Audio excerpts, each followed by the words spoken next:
તો બોટાદના માણપુર ગામે કાર પાણીમાં તણાઈ હોય તેવા દ્રશ્યો સામે આવ્યા છે। નદીના પાણીના વહેણમાં કાર તણાવવાનો વિડીયો પણ સામે આવ્યો છે। કાર તણાઈ જતા ચાલક સહિત 2 વ્યક્તિઓ બહાર કૂદી ગયા હતા। આસપાસના લોકોએ મદદ કરી બંનેનો બચાવ કર્યો હતો। બોટાદમાં મેઘરાજાની તોફાની બેટિંગ બાદ આફતના દ્રશ્યો સામે આવ્યા છે।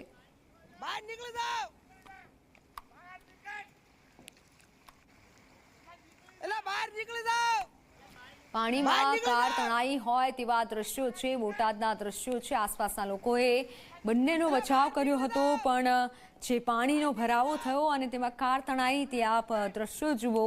બોટાદમાં સૌથી વધુ વરસાદ નોંધાયો છે। 14 ઇંચ જેટલો વરસાદ બોટાદમાં નોંધાયો છે। એક્સક્લુસિવ આ કાર તણાવવાનો વિડીયો છે કે જ્યાં લોકોને તો બચાવી લેવાયા છે, પરંતુ આ કાર તણાઈ રહી છે। પાણી જ પાણીની પરિસ્થિતિ સર્જાઈ છે। વરસાદે લોકોને હેરાન કરી મૂક્યા અને વધારે મુશ્કેલી લોકોને ભોગવવી પડી। બહાર નીકળી જાઓ, બહાર નીકળી જાઓ।